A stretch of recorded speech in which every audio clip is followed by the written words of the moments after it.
বাহ, শাড়ি তোমার সাথে প্রথম বেরোচ্ছি তো, তাই দিদির শাড়িটা পরলাম। ভালো লাগছে? ঠিকই আছে, চল। এই কি হাসছো কেন? ভালো লাগছে না না? মনে হচ্ছে ফার্স্ট টাইম শাড়ি পরে সরস্বতী পুজোতে অঞ্জলি দিতে যাচ্ছে। পড়াটা ঠিক হয়নি। আসলে এই কি মোবাইল? তুমি যেন আমার কোনো মোবাইল ইউজ করো না? এটা আমার নয়, আমার এক ছোটবেলাকার মাস্টার মশাই। ওনার ভাই হসপিটালে ভর্তি আছে তো, তাই মাঝে মধ্যে চেষ্টা করে জন্য উনি ফোনটা আমাকে দিয়েছেন। এক সেকেন্ড। হ্যালো, আপনাকে তো বললাম মাস্টার মশাই, আপনার ভাই আইসিইউতে আছে। এক্ষুনি আমার ভাইকে ছেড়ে দে। মাস্টার মশাই কিভাবে যখন তখন তো হসপিটাল থেকে পেশেন্টকে ছাড়া যায় না, দেখো একটু বোঝার চেষ্টা করুন। আরেকটা জিনিস, এই যে মোবাইল ফোনটা দিয়েছেন বলে তার আমার ফোন করবেন না।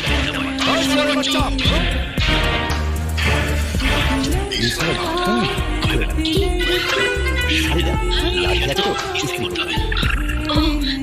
ঠিক আছে।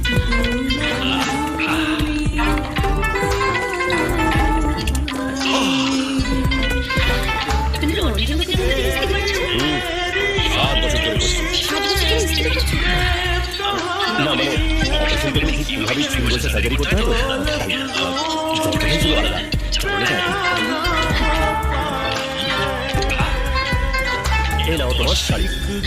এবার আমি তোমাকে যেভাবে পরে দেখাচ্ছি সেভাবে পরো, হ্যাঁ? এই দেখো, এই শাড়ি পরে এখানে খুঁজে এখান থেকে একটা রাউন্ড। এবার শাড়ির আঁচলটা নিয়ে ঘুরিয়ে টানো। এটা এইভাবে হয়ে গেল।